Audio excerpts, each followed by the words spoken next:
Mr. Speaker, unfortunately, to date, our legislature has been in control of a small cabal of far-left liberal people who are shaping our policing policy here and not letting good bills move throughout the legislature to help the police. In addition to that, we have another small group of people at the Attorney General's office, pencil pushers who've never been shot at in anger, probably never been punched in the face, and certainly Assemblyman, you're never way had out to of deal line. Now, with you're way criminal. out of line alleging things. This is not related to your motion. I'll keep moving, sir. Thank you. I appreciate that. Peace of mind right now, Mr. Speaker, to the average citizen doesn't exist. As my colleague mentioned, the car theft stats are through the roof. And it is this body and the Attorney General's office that is creating that environment today. But we have the ability to do better, and we will with this bill. But I have constituents right now who have had vehicles stolen multiple times, Mr. Speaker, multiple times from their house. I had another constituent who had to hire a security team while he went away to protect his family because of the avid crime.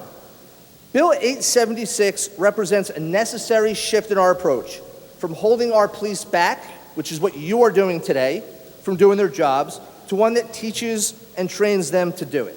So let me explain the bill in a little more detail. You may not be aware, but police officers in the state of New Jersey have zero required hours of self-defense training after they leave the police academy. They finish the police academy, they get no self-defense training for the remainder of their career as a police officer.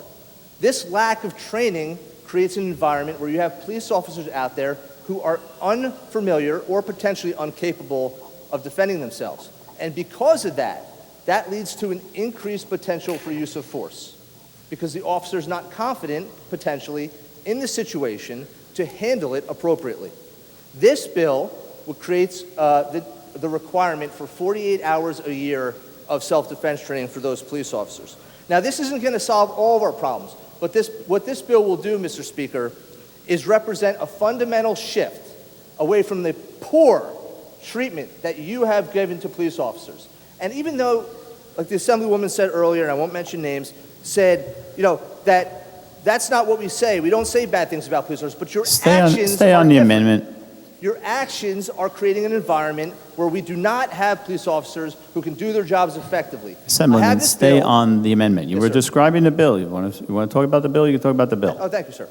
So I have this bill that would do just that, would finally focus on helping our police officers be better police officers. But it goes into these committees and sits there and sees no action because there's no appetite to actually help police officers be better police officers. All we do is consistently condemn them. So, Mr. Speaker, thank you so much, sir. I had a great time.